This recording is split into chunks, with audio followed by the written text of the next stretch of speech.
los 12, que se llamaba Judas Iscariote, fue a los principales sacerdotes y les dijo: ¿qué me queréis dar?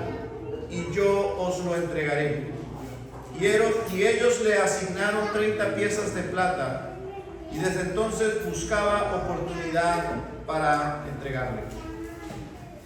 En nuestro texto anterior que vimos la semana pasada, trató de María de Betania, aquella mujer que había quebrado un vaso de alabastro lleno de un perfume costoso con el cual ungió a Jesús para mostrarle su afecto, su entendimiento y ese gran amor que ella tenía por Jesús.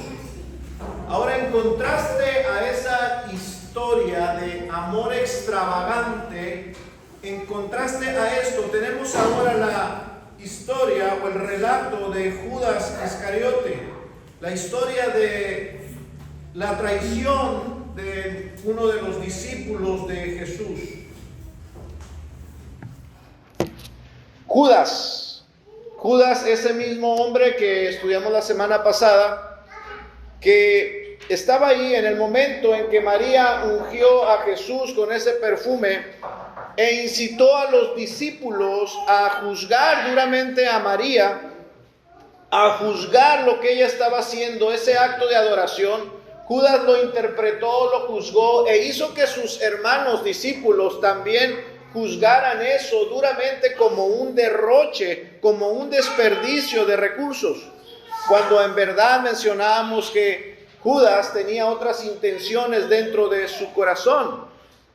Él ocultaba esas malas intenciones con una motivación de que él dijo: mejor lo hubiéramos vendido ese perfume, lo hubiésemos dado a los pobres. Pero sabiendo Jesús lo que había en su corazón, Jesús lo reprendió a él, aunque lo hizo de una manera delicada, y en vez de justificar la conducta de Judas, defendió a María y a él pues lo mostró como alguien que había actuado de manera insensata. Eso sin duda fue suficiente para herir el amor propio de este hombre. Judas quedó profundamente herido y entonces se dispuso a realizar una de las acciones más viles que puede hacer el ser humano, a lo que nosotros llamamos traición. Algunos de ustedes, seguramente todos los que estamos aquí, hemos experimentado ese sentimiento de haber sido traicionado por alguien, ya sea un amigo, un familiar, alguien en quien habíamos depositado nuestra confianza, y esta persona, siendo ingrata, pues nos pagó de mala manera. Qué sentimiento tan doloroso, ¿verdad? Es la traición. La traición es una cobardía, dijo un escritor francés. La traición es una cobardía y una depravación detestable. Un traidor es un cobarde. Él no vale tu tiempo. Él tomará tu amor y tu confianza y él simplemente lo tirará. No le des tu corazón porque solo lo romperá. Él nunca te dará el suyo. Él no vale tu tiempo. Sin embargo, el pasaje que acabamos de leer destaca algo que es contrario a lo que dice este escritor. Que el traidor fue uno de los 12, es lo primero que nos dice el escritor. El traidor fue uno de los 12, uno al cual se le dio amor. Fue uno que recibió el valioso tiempo de Jesús. Uno que se le había dado la confianza y mucho más, muchas otras cosas más. Judas Iscariote fue uno que se le dio y disfrutó de privilegios religiosos, los mejores privilegios religiosos. Él había sido elegido como apóstol, fue elegido como compañero cercano de Jesucristo. Él había sido uno tan cercano que había estado con sus propios ojos mirando cantidad y cantidad de milagros y de señales que Jesús había hecho. Él estaba cercano, tan cercano que había escuchado todos los sermones que Jesús había dado. ¡Qué privilegio tan grande! Judas escuchó lo que David e Isaías nunca oyeron. Judas vio lo que otros desearon ver. Abraham y Moisés nunca vieron lo que Judas vio. Él recibió los mejores privilegios religiosos. Él había sido incluido en una sociedad limitada de 12 hombres. Porque los apóstoles fueron 12, no fueron 120, no fueron 50, fueron solamente 12.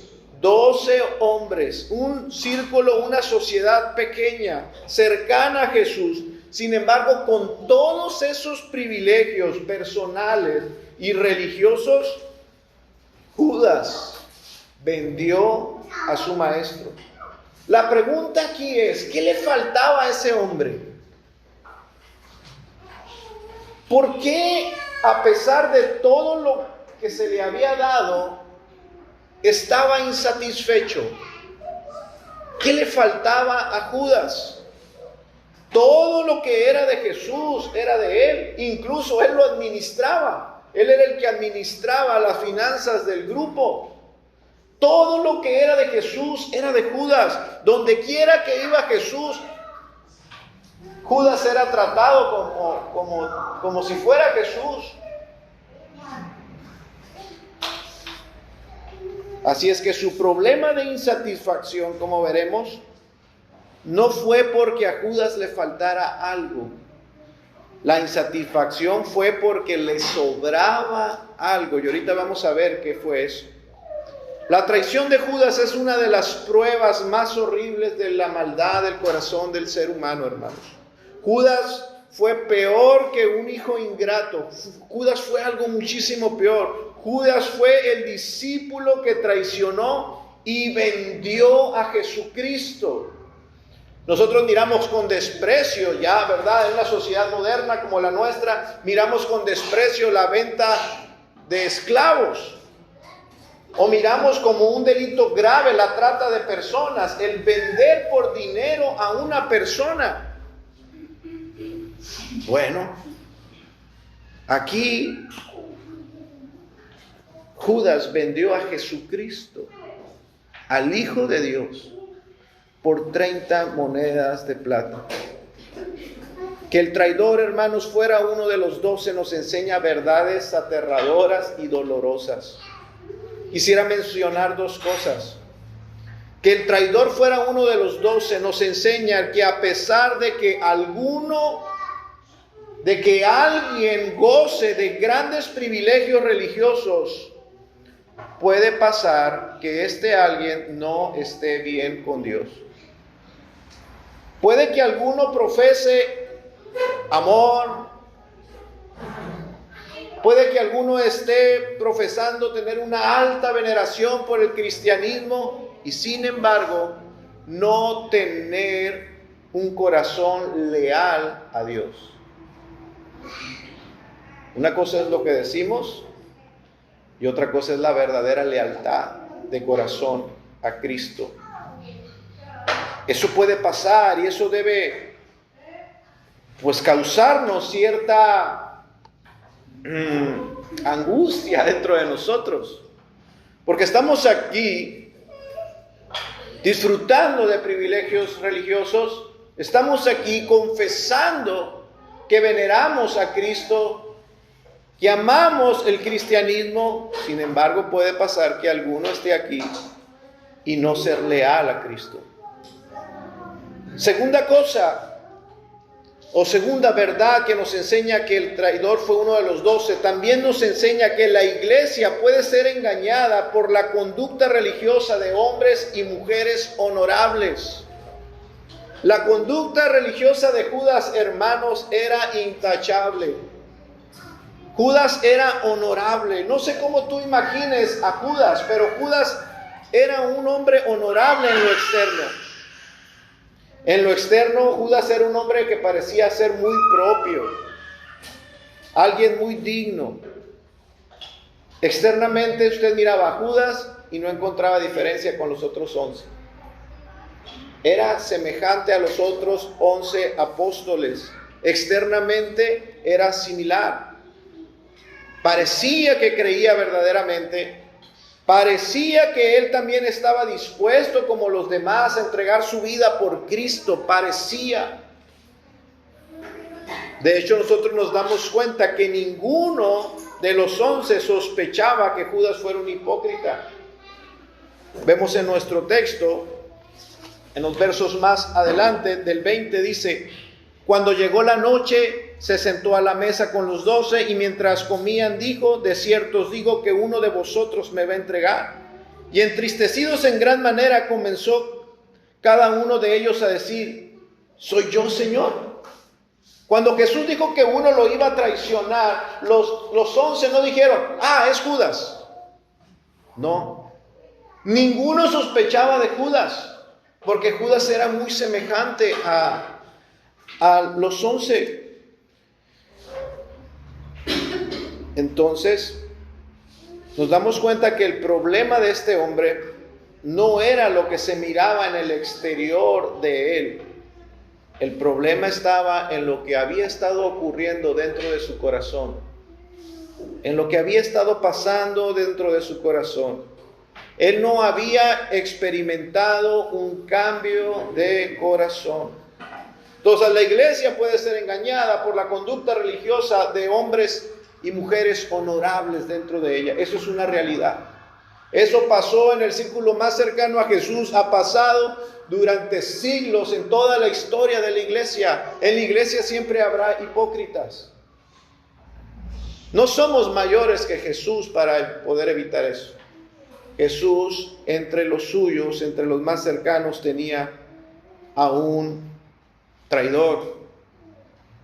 Ahora, uno se pregunta, ¿cuál era el problema de este hombre? Dice el verso 15. Y les dijo: ve las palabras de este hombre. Dice la palabra: de la abundancia del corazón habla la boca. Entonces, las palabras nos pueden dar indicios de qué es lo que está adentro. Sus palabras fueron: ¿qué me queréis dar? Y yo os lo entregaré, les dijo Judas a los que querían matar a Jesús. Esas palabras, hermanos, nos revelan las motivaciones de su corazón. Hermanos, nadie dice: dije esto sin querer. Se me salió. El problema, hermanos, no son las palabras en sí. El problema es lo que está adentro. Se salió por algo, porque la fuente se llenó y las palabras salieron.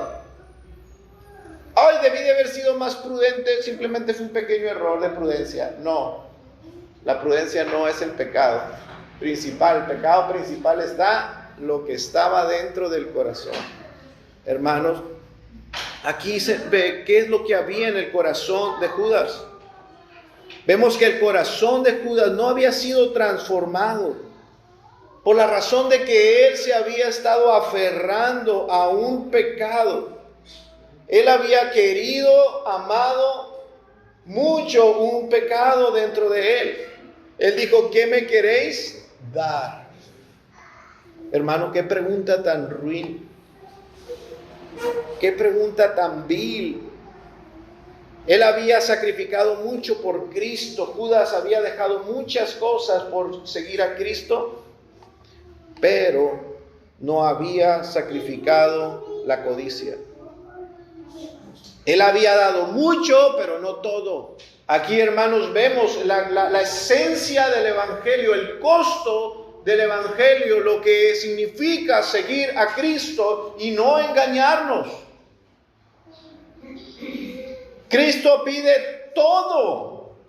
Para seguir a Cristo hay que dejarlo todo. Todo. Es morir plenamente y no consentir alguno de nuestros pecados, entregarnos parcialmente a Cristo.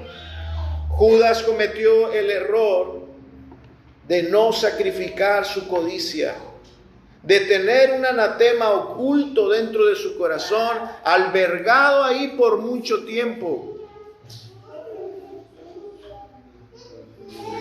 Así es que aún a él recibiendo todo de Cristo, seguía insatisfecho porque había dejado en su corazón lo que llamamos codicia. Ahí estaba ese pecado oculto. Ahora, cuando ese pecado no se sacrificó, sucede lo que por naturaleza hace el pecado.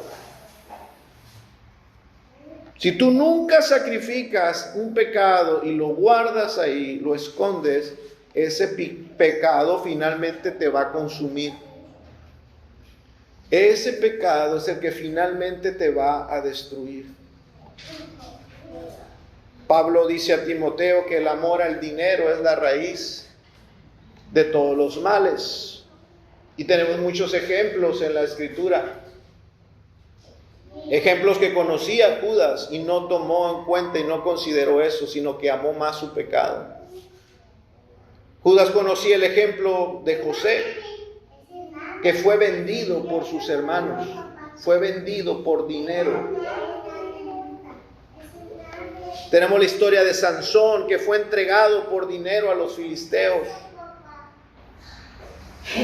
Nosotros ahora tenemos más historias. Tenemos la historia de Ananías y Zafira, que por dinero procuraron engañar a la iglesia y al Espíritu Santo. Y ahora estamos viendo que por dinero el Hijo de Dios fue entregado en manos de hombres malvados. Dice el verso 15, entonces ellos le asignaron 30 piezas de plata. ¡Qué negocio más infame! Nunca ha existido un negocio tan infame como este. La vida santa del Hijo de Dios por 30 monedas de plata. Esto equivale a 120 denarios, y recordemos que decíamos que un denario equivalía al salario de una persona de aquellos tiempos. Es decir, la vida santa del Hijo de Dios, ¿sabe por cuánto en nuestros días?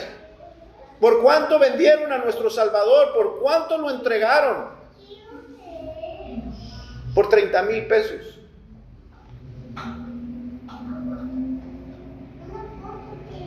$30,000 para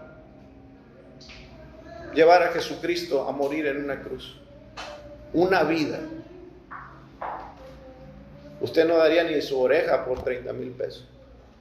No daría ni la punta de su oreja por 30,000 pesos, estoy seguro. Por 30,000 pesos. El Hijo de Dios fue llevado a morir en una cruz. Esto, hermanos, es un ejemplo claro de hasta dónde puede llevar el pecado a alguien. El pecado no mortificado, el pecado que no se mortifica, que no se está uno ahí luchando contra él. Cuando el pecado no se mortifica, el pecado toma control, dominio de uno. El pecado, decía alguien, siempre te llevará más lejos de donde querías llegar. La codicia que él albergó en su corazón por mucho tiempo, la avaricia de Judas lo llevó a cometer la vileza de vender a Jesús por 30 monedas de plata. No fue la falta de amor, no fue que Judas fue menos amado, no fue eso, no fue que Judas fue menos cuidado por Jesús, no es que Judas fuera discriminado, no, Judas fue tratado como todos los demás, incluso fue dotado para hacer obras maravillosas. Judas iba entre los apóstoles cuando fueron enviados, hicieron señales y milagros. Judas fue dotado por Dios, le fue dado todo. El problema fue su amor al pecado. Eso fue lo que finalmente lo evidenció como un hombre ruin, vil y despreciable.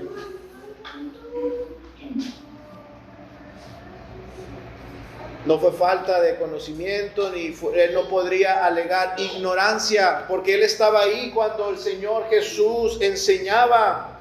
¿Qué aprovechará al hombre si ganare todo el mundo? Dijo Jesús. ¿Qué le aprovechará al hombre si ganare todo el mundo y perdiere su alma? Él no podía entonces alegar ignorancia, porque había recibido la enseñanza directa de parte de Jesús. Y él sabía lo valioso que era el alma, la eternidad y lo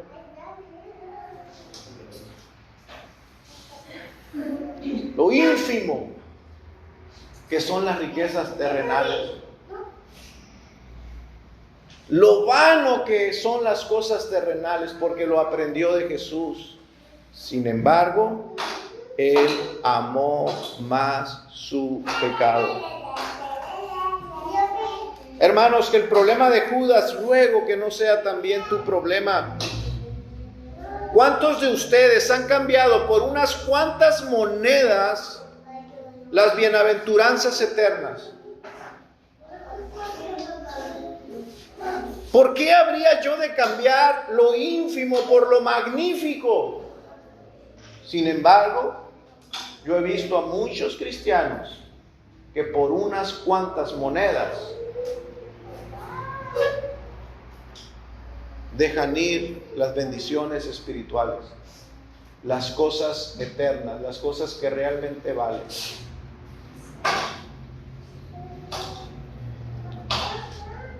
¿Y qué hace usted, pastor? Pues es que yo no soy la judicial. Así decían, ¿no?, cuando existía la policía judicial. Para detenerlo, para impedir eso. Aún el mismo Señor Jesús, después de que le había dado toda la enseñanza, le había mostrado el verdadero camino, Judas estaba determinado y dejó que siguiera su camino y fuera tras la codicia de su corazón. ¿Por qué cambiaría yo la gloria de Dios por la gloria de los hombres? Por tener más dinero, por tener más fama, por tener más reputación, o por estar en paz. Considero que algunos de ustedes quizás han vendido a Cristo por un plato de lentejas. ¿Han recibido la aprobación de su familia? ¿Han conservado amistades? ¿Han obtenido mejores ingresos? ¿Pero a qué costa? ¿A costa de qué? Estas cosas no han venido a tu vida a costa de haber vendido a Cristo con fin de ganar algo de esto para ustedes.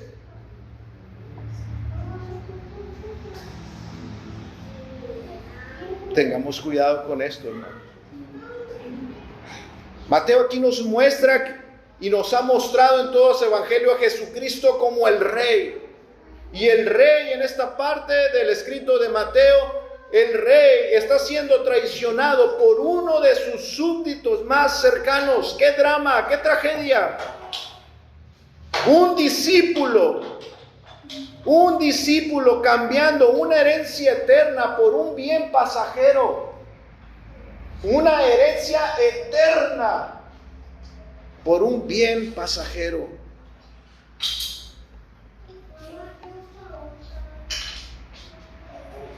Aquí está Mateo, hermanos, recordándonos que nuestra aspiración ha de ser otra muy distinta a la de Judas. Nuestra aspiración debe ser la de hacernos cada vez más ricos en la gracia. Recordándonos, hermanos, estimulándonos a pensar que nuestras ganancias no han de ser terrenales, sino han de ser eternas. Que nuestros tesoros han de estar en los lugares celestiales, pero por unas cuantas monedas. Hay quienes entregan a Cristo. La raíz más profunda del problema de Judas, hermanos, estamos viendo que la codicia era un problema que tenía Judas, pero esa codicia todavía se extiende más hacia adentro de su corazón, tiene una raíz más profunda. Y era que Judas se había negado a aceptar lo que Jesús era. Y esa es la razón de fondo de esta tragedia, hermanos. Judas Iscariote, dice nuestro texto, y lo señala como Judas el Iscariote. La palabra Iscariote, se le dice Iscariote porque era originario de un lugar llamado Queriot, lo cual indicaba que Judas no era galileo como los demás.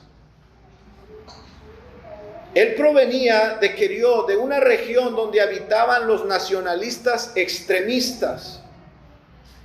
Eran hombres que estaban preparados para cometer crímenes violentos con el fin de derrocar al Imperio Romano. Ahí radicaban este grupo extremista, nacionalista. De ahí era Judas. Él era uno de esos hombres a los que llamaban sicarios. La palabra sicarios, hermanos, no crean que es aquí originaria de nuestra zona norte del país, en México. La palabra sicario tiene un origen mucho más antiguo. A estos hombres se les llamaba sicarios, que en el significado de esa palabra representaban o significan los portadores de dagas. Los sicarios eran los portadores de dagas, sica, que significaba espada pequeña. Los que traían las espadas pequeñas, las dagas. Pues Judas, dice la Escritura, era Iscariote. Judas era Iscariote. Y Judas se unió a Jesús, creyendo que con su poder milagroso Jesús iba a ser ese líder de la revolución que estaba por llegar. Así es que Judas, cuando empezó a escuchar de la boca misma de Jesús que él iba a morir, que Jesús iba a morir, cuando él empezó a ver y a escuchar estas cosas, y que lo que Jesús decía, en realidad todo se estaba confabulando a su alrededor para darle muerte a Jesús, porque Judas sabía ya que los líderes religiosos ya estaban confabulando para matar a Jesús, y Jesús mismo ya lo había anunciado. Entonces los planes que él tenía se empezaron a derrumbar. Y entonces, ¿qué ocurre cuando tú tienes una expectativa y las cosas suceden de otra forma? Viene lo que llamamos desilusión. La desilusión, una ilusión que se cae, que se desmorona. Una ilusión, una expectativa sobre algo futuro que no se cumple, y esa simplemente empieza a desvanecer. Es lo que llamamos desilusión. La expectativa de Judas, los planes de Judas, lo que él pensaba que iba a ser Jesús, se empieza a desmoronar, porque Jesús estaba anunciando su muerte y todo estaba apuntando hacia allá. ¿Qué pasa con la desilusión? Tenga cuidado con este sentimiento. Cuando alguien se desilusiona, escuche, cuando alguien se desilusiona, puede pasar del amor al odio en poco tiempo. La desilusión es un sentimiento peligroso. Peligroso. Albergar ese sentimiento, hermanos, es peligroso, porque puedes pasar del amor al odio en poco tiempo, en unos instantes. Y es lo que le aconteció a Judas. Judas amaba a Jesús. Amaba a Jesús mientras Jesús todavía estaba dentro de encajaba de acuerdo a sus planes. Lo amaba, pero cuando Jesús comenzó a hablar de una manera diferente y las cosas empezaron a tomar un curso diferente al que Judas había planeado, entonces él se desilusiona y pasa del amor al odio en poco tiempo. La desilusión y las expectativas rotas generan profundos rencores. Así que tenga cuidado. Estoy desilusionado de mi esposo, tenga cuidado. Es que yo pensaba que cuando tú me cortejabas y yo tenía una idea, una expectativa, ilusiones. Pero luego te enfrentas a la realidad Y entonces las mujeres se desilusionan. O el hombre se desilusiona. Tenga cuidado con eso. Porque usted puede perder ese amor que sentía por esa persona a causa de ese sentimiento. Y puede pasar no solamente de dejar de amar a alguien, sino puede llegar a odiar a alguien. Porque esa persona no cumple sus expectativas. Las desilusiones y las expectativas rotas generan profundos rencores. Y estamos hablando de Judas y de lo que él pensaba de Jesús. Eso nos enseña que el que cree que Dios le dará todo lo que desea, tarde o temprano se va a topar con la realidad inevitable de que Dios es soberano. Aquel que piensa, Dios existe para darme todo lo que yo quiera, créeme, Dios te va a enseñar en la vida de que eso no es así. Y de que Él hace lo que Él quiere, cuando Él quiere, de la forma que quiere. Tienes dos opciones. O te sometes a la soberanía de Dios y aceptas su voluntad, o te desilusionas y generas un rencor hacia Dios. Y eso es lo que ocurre con muchos que ahora se dicen ateos. Un ateo no es más que un hombre desilusionado de Dios.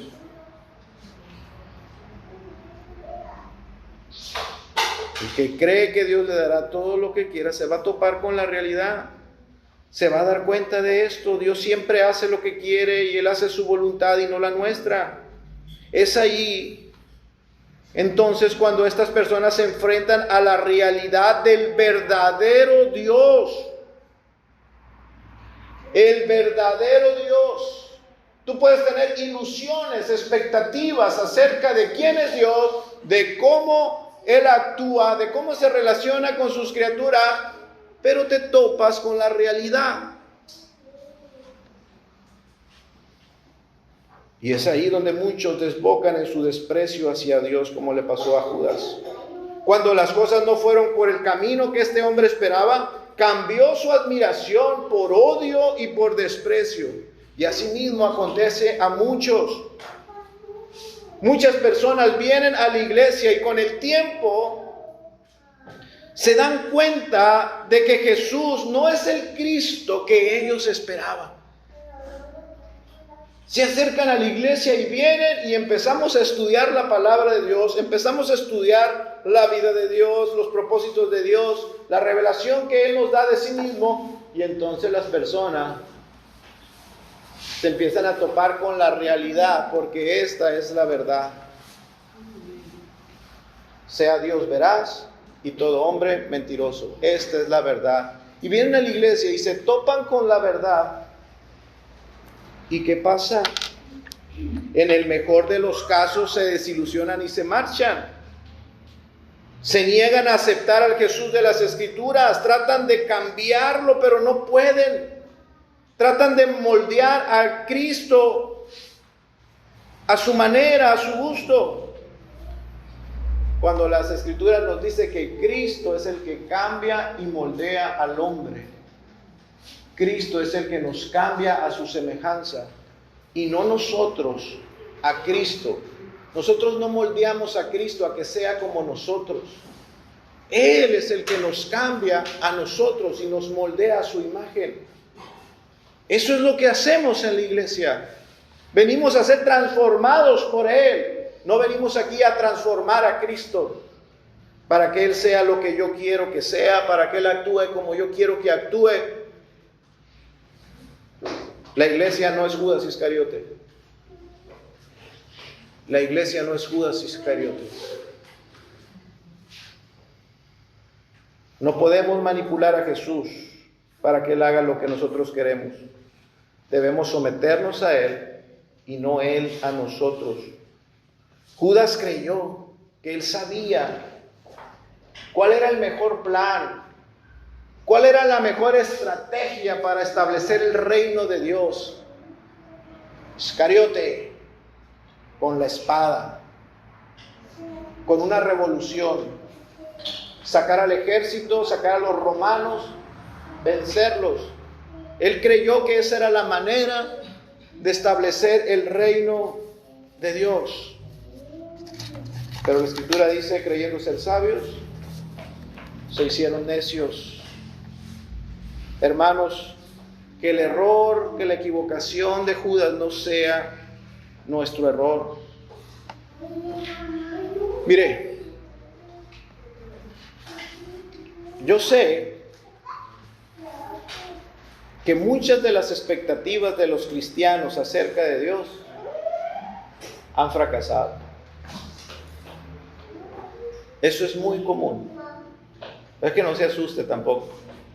Los cristianos tenemos y generamos expectativas, ilusiones acerca de Dios. Y luego Dios nos hace golpear con la realidad. Dios me va a sanar de esta enfermedad. ¿Y que no te sana? Una cosa es decir, Dios me va a sanar, y otra cosa es decir, Señor, ten misericordia de mí, sáname, si es tu voluntad. Pero no se haga lo que yo quiero. Si esta enfermedad puede servir para acercarme más a ti, que se haga, Señor, lo que tú has planeado. Pero otra cosa es muy distinta decir, Dios me va a sanar. Y cuando alguien dice, me va a sanar, la mayoría de las veces Dios los hace entrar en una colisión.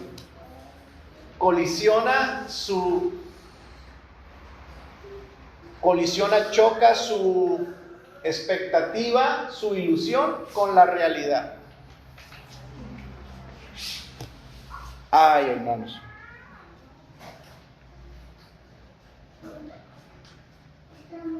¿Qué hacemos como cristianos?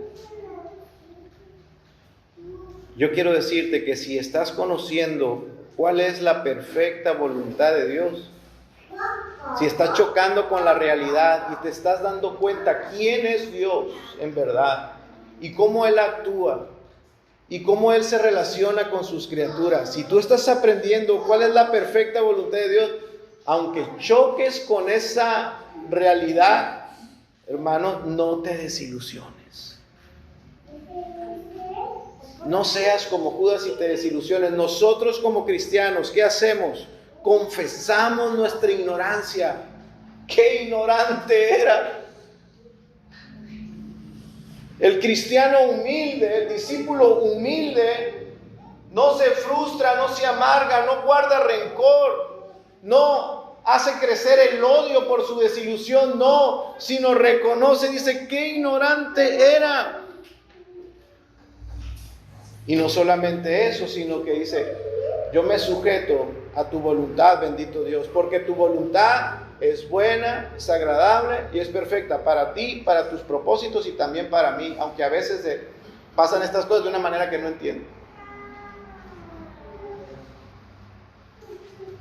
Hermanos, si Jesús hiere tu amor propio, reprendiéndote a ti y alabando a otros, como le pasó a Judas, ¿te ha pasado que Dios te reprende a ti y alaba a otro, exalta a otro? No albergues resentimiento, no llenes tu corazón de envidia, arrepiéntete y crece en la gracia del Señor como todos. Todos, ese es el mismo camino para todos. Arrepentimiento y fe. Por último, hermanos, Judas es el ejemplo de aquellos discípulos que mueren sin convertirse. Nuestro Señor dijo acerca de Judas, vamos aquí a nuestro pasaje.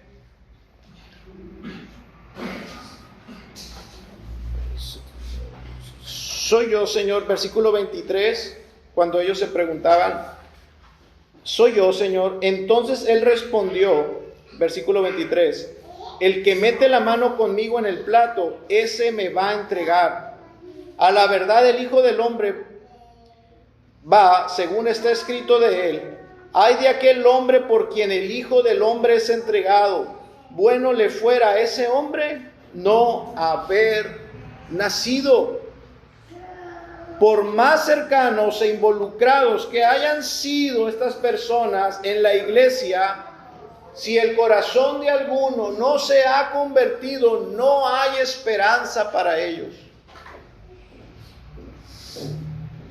Estas palabras, hermanos, dejan comprender claramente que es mejor no vivir que vivir sin fe y sin la gracia divina. Los que mueren en ese estado, los que mueren en su hipocresía, sin un corazón convertido, los que mueren en ese estado se van a perder para siempre. Bueno, les fuera mejor no haber nacido. Esto es una de las palabras más duras que están escritas en la Escritura. Porque nos habla de una pérdida que será irreparable. Si mueren, no habrá más remedio para ellos. Dejaron ir su oportunidad en esta vida. Es lo que dice Hebreos 9. Está establecido para todos los hombres que mueran una sola vez y después el juicio. En el infierno, hermanos, no va a haber arrepentimiento. Ahí, después de que muere una persona, jamás se va a volver va a haber oportunidad para arrepentirse de esa alma. Después de la muerte no hay cambios de vida, no hay renovación del alma. Después de la muerte ya no hay eso. La separación que existe entre el abismo del infierno y el cielo es infinita. En nuestros días muchos exageran la misericordia de Dios y predican sobre la misericordia de Dios, pero pasan por alto que Dios es un Dios de justicia. Muchos están enseñando y creyendo en que el amor de Dios es tan grande que puede penetrar el infierno mismo para salvar a alguien. Y eso no es lo que enseña la Escritura. Hay una oportunidad y es en esta vida. Hay solamente una oportunidad. El amor de Dios no sacará a nadie del infierno. No, si ya está ahí, permanecerá ahí por la eternidad.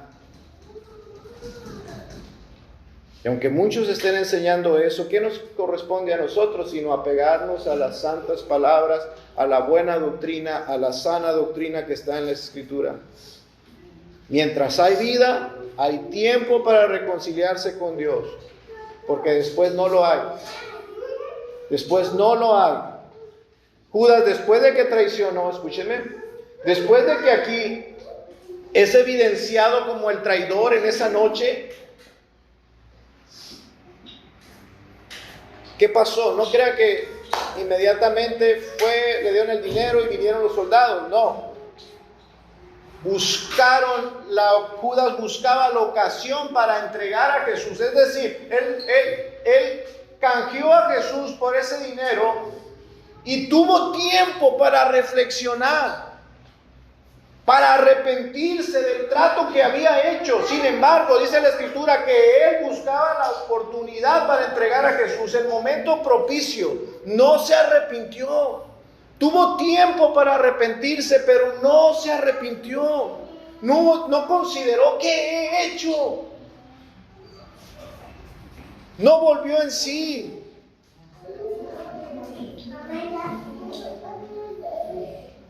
¿Por qué?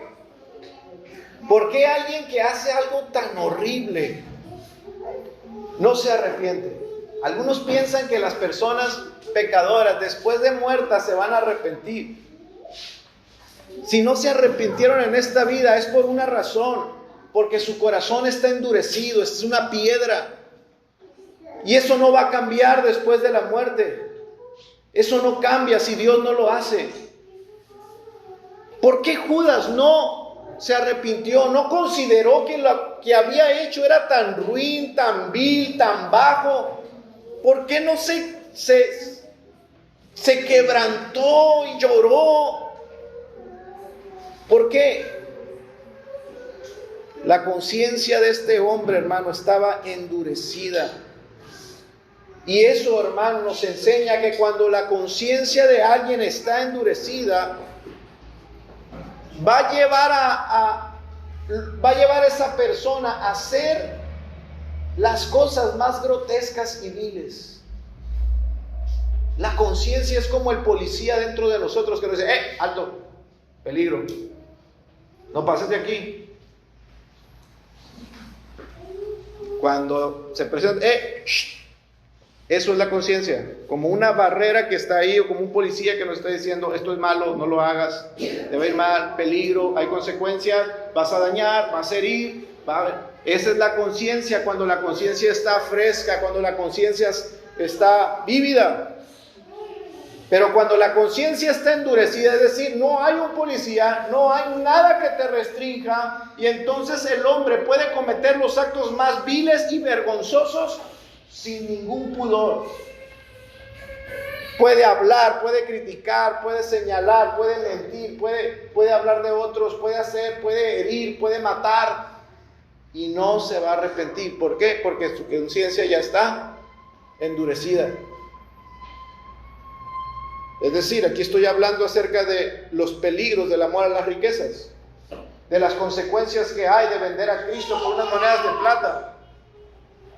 Y alguien puede considerar eso, y alguien puede tener sus oídos cerrados, tapados, y seguir para adelante. Entonces, ¿por qué unos se arrepienten y otros no? Hermanos, el estado de la conciencia de cada uno es vital en este asunto. ¿Por qué unos responden en obediencia a la palabra? ¿Por qué unos se arrepienten y crecen en la gracia? ¿Y por qué otros no se arrepienten y van de condenación en condenación? ¿Por qué? Por el estado de sus conciencias. Porque están endurecidos.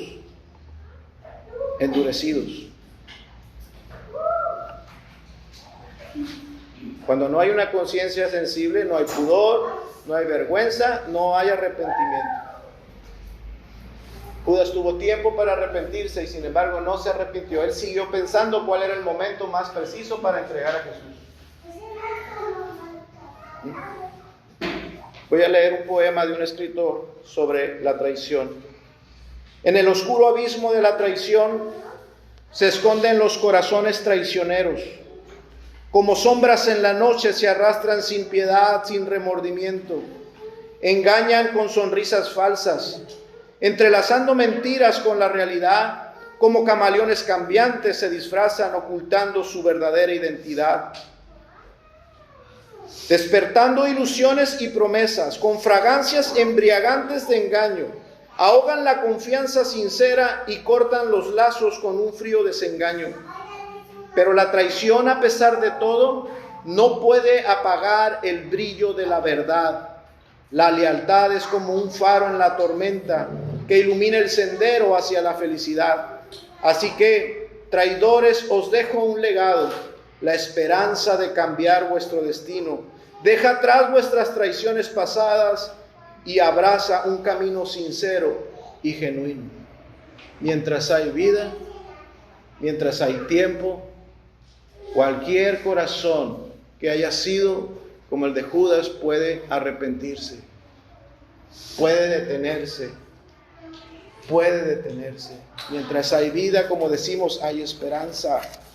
Hermanos, y aunque hablar de la traición es un tema tan cruel, bueno, quiero terminar con esto. La traición tiene valor, tiene algo de valor. O sea, no toda la traición en sí es malo. La traición tiene algo de valor.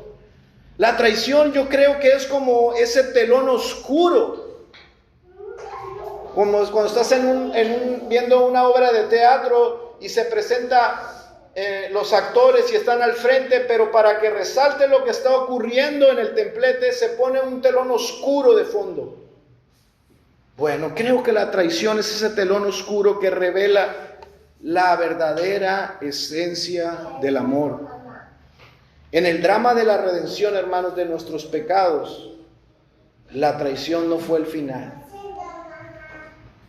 fue el inicio solamente. Esta parte de la traición de Judas hermanos, no fue el final. Nos damos cuenta que es el inicio del resplandeciente amor de Cristo, de ese brillor que va a alumbrar con esplendor en esa cruz donde fueron perdonados nuestros pecados. Todo parte en este momento cuando Judas traiciona a Jesús. La oscuridad cae para que después Cristo resplandezca con toda su gloria en ese sacrificio de amor, de lealtad, de misericordia hacia nosotros.